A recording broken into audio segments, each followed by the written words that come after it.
Well, the special counsel investigation headed by Robert Mueller was created, you will remember, to investigate Russian meddling in the 2016 election. It didn't take much time to deduce there was very little to investigate there, but the investigation didn't go away. They never do. It broadened over and over until it became what it is now, which is a team of Democratic attorneys prying into the personal lives of anyone associated with Donald Trump and sending some of them to prison.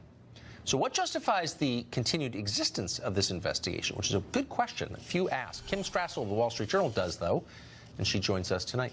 So, Kim, what is the pretext for continuing this at this stage?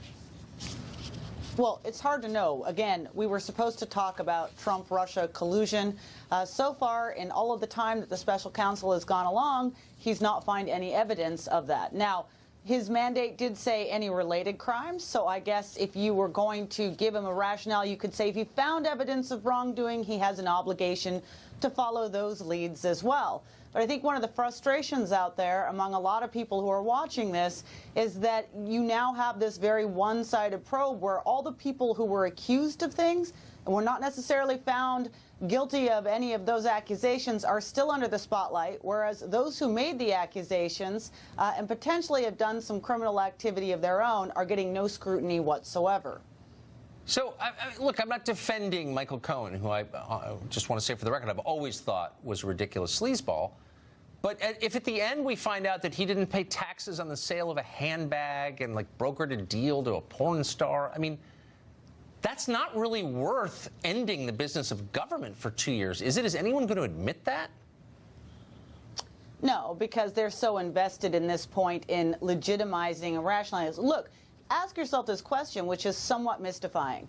Michael Cohen has been brought up on 2 felony charges of breaking campaign finance laws.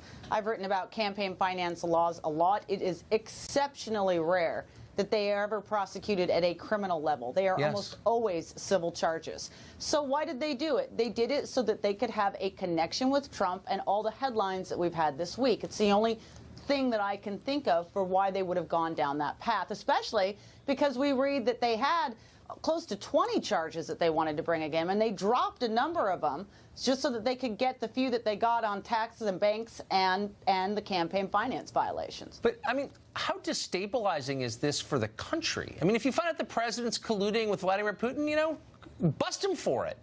But if people come away thinking this is on both sides, but everybody watching knows what this is. It's a bunch of people who hate Trump are trying to bring him down by any means necessary. But when the smoke clears, does anyone trust the justice system at all anymore? Well, no, and here's one of the problems is, look, I think a lot of Americans, when Bob Mueller was first put in place, thought, all right, get to the bottom of this very serious accusation. Was there Trump-Russia collusion? Exactly. Look, that was a big deal. We deserved an answer to that.